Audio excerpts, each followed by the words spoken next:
Bonjour, c'est Nicolas et bienvenue dans cette nouvelle vidéo. Donc, c'est une vidéo consacrée un peu plus à mon expérience avec les liseuses et la lecture numérique de manière générale. Et donc, je profite du passage aux 10 000 abonnés de la chaîne pour faire cette petite vidéo qui change un peu des autres vidéos que je peux faire.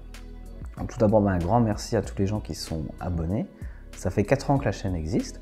Et donc, dans cette vidéo, je vais remonter un peu dans le temps et vous expliquer comment j'en suis arrivé à créer cette chaîne YouTube, quelles ont été les étapes, et bien sûr, à la fin, je vais vous expliquer pourquoi je considère que la lecture numérique est la façon la plus appropriée pour moi et la plus plaisante pour lire. Donc peut-être que vous ne partagerez pas cette expérience, mais voilà, restez jusqu'à la fin de la vidéo et vous verrez un peu ce que j'en pense. Donc avant tout, n'hésitez pas à aller consulter les liens dans la description. Vous savez qu'en plus de cette chaîne YouTube, j'ai également une newsletter qui vous permet de recevoir des réductions sur les liseuses. Il y en a régulièrement depuis le début de l'année, donc c'est plutôt bien si vous souhaitez vous équiper et acheter une liseuse un peu moins chère. N'hésitez pas à aller voir tout ça. Donc tout d'abord, moi j'ai découvert la liseuse, ce type de matériel, avec l'arrivée en France de la première Kindle. Donc ça c'est une Kobo Libra 2, c'est la liseuse que j'utilise aujourd'hui. Et donc la première Kindle, ça m'a vraiment ouvert sur tout ce qui était lecture numérique, sachant qu'auparavant, je lisais déjà des e-books, mais sur un iPad 2 que j'ai plus aujourd'hui. Aujourd'hui j'ai une tablette comme ça qui est du matériel de chez Amazon, une tablette Fire HD8, qui est plutôt sympa, mais que je n'utilise pas pour lire, ou en tout cas pas pour lire des e-books, j'utilise plus pour les bandes dessinées. Et donc, quand la liseuse Kindle est arrivée, j'ai pas été totalement convaincu. J'ai trouvé ça vraiment très bien. Je trouvais ça super de pouvoir emporter beaucoup de livres et d'e-books avec soi. Mais il faut se souvenir que c'est une liseuse qui n'avait pas d'écran tactile et je trouvais pas l'utilisation très bien, même s'il est clair que l'écran à encre électronique était vraiment très intéressant. J'ai commencé à m'intéresser au sujet et c'est là que j'ai créé le site internet liseuse.net que vous connaissez sans doute. Donc un site internet qui a été créé il y a maintenant 12 ans. Donc ça fait 12 ans que je suis l'actualité des liseuses et que je propose des tests aux lecteurs. Et c'est vraiment une liseuse Bookin, là, Seabook Odyssey Frontlight HD, je crois, qui m'a vraiment convaincu parce qu'on avait un écran tactile et un éclairage, ce qui me permettait de lire tranquillement le soir au lit sans déranger la personne qui est à côté de moi. Ça m'a convaincu que la liseuse, la lecture numérique, pouvait convenir à des gens qui n'étaient pas forcément très friands du format papier.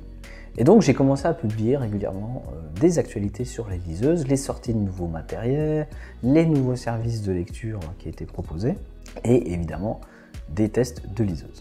Donc pour les tests de liseuse, ça a toujours été compliqué sur le site internet, puisque il y a très peu de marques qui ont joué le jeu et qui m'ont envoyé du matériel de test.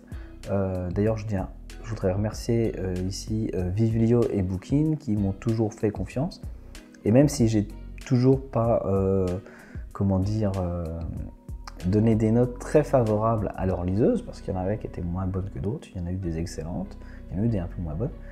Ils n'ont jamais hésité à m'envoyer leur liseuse et ils ont toujours joué le jeu. Donc ça, c'était vraiment bien.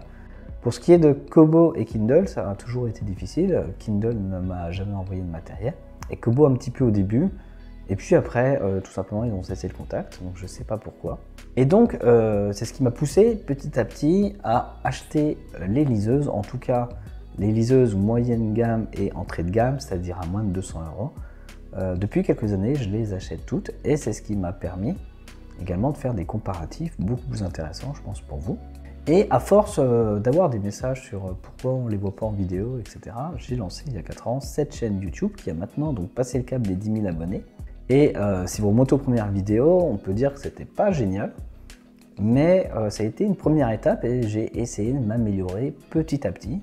Et donc, je vais commencer par vous parler un peu de tout ce qui est vidéo YouTube, ce que ça m'a apporté déjà de faire des vidéos. Clairement, ça m'a aidé à parler en public. Moi, j'en ai besoin dans mon travail. Je travaille dans l'informatique et parfois, je fais des formations, j'explique des choses à des gens. Et produire des vidéos YouTube, ça m'a évidemment apporté des choses, apporté une meilleure confiance en moi, une plus grande aisance à l'oral, puisque je ne scripte pas mes vidéos YouTube. Donc quand je crée une vidéo, j'ai un petit plan et ensuite je brode autour de ça. Donc j'imagine que ça s'entend.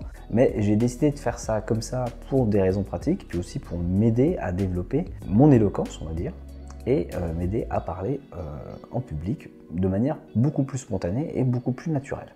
Évidemment, d'un point de vue technique, quand on fait des vidéos, on apprend des choses sur la vidéo, sur le son et sur le montage, donc ça, c'est pas négligeable. Peut-être que ça me servira plus tard dans ma vie personnelle ou professionnelle. Je suis plutôt content de la création de la chaîne YouTube et de ce que ça peut apporter aux gens qui cherchent en tout cas des liseuses et qui cherchent à mieux utiliser leur matériel de lecture numérique, parce que c'est quand même un nouveau monde, c'est quand même une nouvelle façon de lire.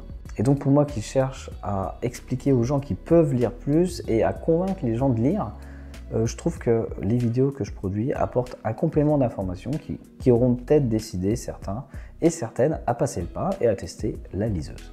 Maintenant, je vais vous parler un petit peu plus des liseuses et de ce que ça m'a apporté. Voilà, comme je vous l'ai dit au début, c'était un peu compliqué parce que les liseuses n'avaient pas d'écran tactile, n'avaient pas d'éclairage, mais une fois que ces deux choses sont arrivées, donc éclairage et écran tactile, il est certain que j'ai tout de suite été convaincu et que je me suis mis à lire beaucoup plus. Alors, lire beaucoup plus tout simplement parce que pour moi, le livre était beaucoup plus accessible.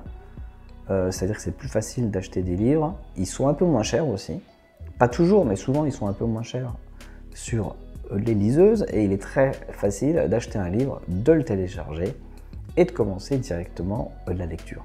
Quand on finit un livre qui nous plaît, on va tout de suite chercher par exemple la suite du livre ou un livre qui pourrait ressembler via les recommandations de lecture ou un livre du même auteur. Et donc on peut continuer à lire. Le fait qu'on n'ait pas à ouvrir le livre, à tourner les pages aussi, pour moi ça me permet de lire plus. Je sais que des gens sont très attachés à l'objet physique, le livre, qui a de nombreux avantages aussi, il ne faut pas les négliger. Mais pour mon usage de la lecture et pour mon confort, je préfère clairement les liseuses. Donc ça permet également de lire beaucoup plus en vacances, puisque ça me permet de télécharger à l'avance des livres.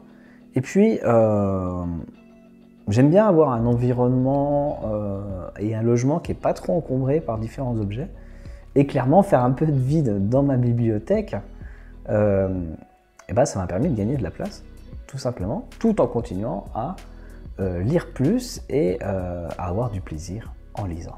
Voilà, c'est tout pour cette petite vidéo. Je tiens encore à remercier les gens qui se sont abonnés, les gens qui mettent des pouces vers le haut et qui commentent régulièrement les vidéos. Donc n'hésitez pas à laisser un commentaire si cette vidéo vous a plu.